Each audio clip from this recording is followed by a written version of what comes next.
Speech therapy ఎలాంటి వాళ్ళకి అవసరం అసలు? మోస్ట్ ఆఫ్ ద టైం మనం ఏం చూస్తాము అంటే స్పీచ్ డిలే అనేది చాలా మందిలో క్వశ్చన్ ఉంటుంది మనకి.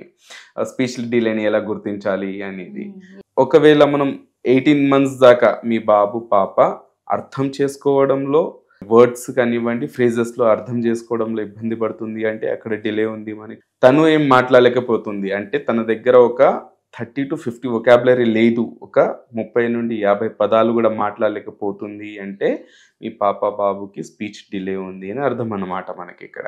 అండ్ పేరెంట్స్కి ఏంటంటే కౌన్సిలింగ్ పార్ట్ ఉంటుంది మనకి. కౌన్సిలింగ్ పార్ట్ వల్ల పేరెంట్ ఎవరైతే ఉంటారో ఎక్కువ కాన్సన్ట్రేషన్ ఫోకస్ అనేది పెడతారు కాబట్టి డిలే అనేది ఎక్కువగా జరగకపోవచ్చు మనకు అప్పుడు.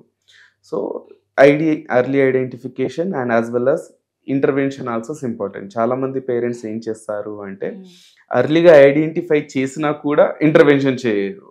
అంటే ఏమంటారు అంటే వాళ్ళ ఫాదర్ లో లేట్ గా వచ్చింది, వాళ్ళ తాతయ్యకి లేట్ వచ్చింది, చాలా మంది ఇలా అంటారు. అలా అని 5 years కి 6 years దాకా వెయిట్ చేస్తారు, 3 years దాకా వెయిట్ చేస్తారు. That is not the good thing. వాళ్ళతో ఆడుకోలేకపోవడం వల్ల ఈ కమ్యూనికేషన్ డిలే అనేది చాలా చూస్తున్నాం మనం. What we are seeing is communication delay. I'm not saying that only speech or language delay over here.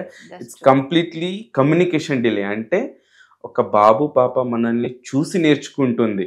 Okay, అది మాట్లాడడంలో అయినా, కూర్చోవడంలో అయినా, నవ్వడంలో అయినా, బిహేవ్ చేయడంలో అయినా, ఒకరితో కలవడంలో అయినా వాళ్ళు మనల్ని చూసి నేర్చుకుంటున్నారు. కాబట్టి what parents are doing is they are busy with their own world. అంటే ఈ మొబైల్ పట్టుకొని ఉండడము, లేదంటే టీవీ పెట్టేయడము, లేదంటే వాళ్ళ పనుల్లో వాళ్ళునో ఏదో చేసుకుంటుండడం, పిల్లల్ని ఇగ్నోర్ చేయడము, లేదంటే వాళ్ళకి వేరే పనుల్లో బిజీ చేసేసి వీళ్ళు వేరే పనులు చేయడము, ఇలాంటివి చాలా జరుగుతున్నాయి.